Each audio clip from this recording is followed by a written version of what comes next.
சாமியார் வராருண்ணா. நீங்க பண்ணிருக்கிறது என்ன சாதாரண காரியமா? ஊருக்குள்ள வந்து மிரட்டினா உடனே வந்து படுக்கிற பொண்ணு நினைச்சிட்டீங்களா அவள? உங்க வம்சத்துக்கே ஊரு தெரியாம அழிச்சிடுவாங்க.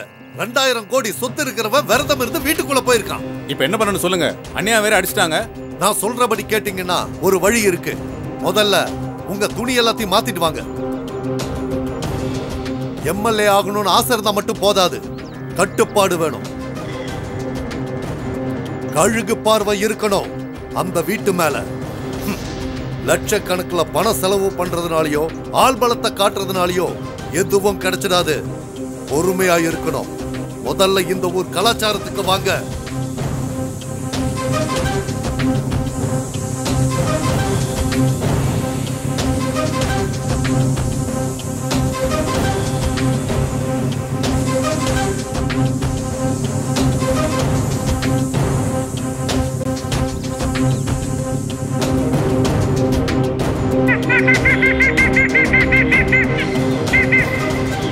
இதோ பாரு சாமிநாதா, வர்ற தேர்தல்ல நீ எம்எல்ஏ ஆகணும்னா, ஏன் சாகர வரைக்கும் பதவியில இருக்கணும்னா இந்த பூஜையை பண்ணித்தான் ஆகணும்.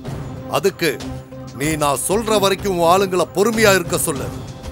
புரியுதா? எது சுவாமி?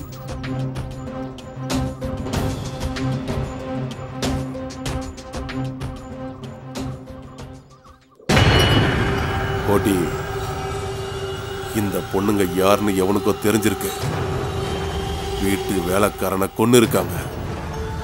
ஊர் மைனர் செத்து போயிருக்கான். இந்த பொண்ணை அடையிறதுக்காக கூட இருக்கலாம். எதுக்கும் நாம கொஞ்சம் ஜாக்கிரதையா இருக்கணும். வீட்டை சுத்தி எப்போ ஒரு கண்ணு இருக்கணும் கோட்டி. நம்ம ரகசியம் வெளியில வராம பாத்துக்க கோட்டி. இதுல ஏதாவது தப்பு நடந்துச்சு, நான் மனுஷனாவே இருக்க மாட்டேன். புரிஞ்சுதா?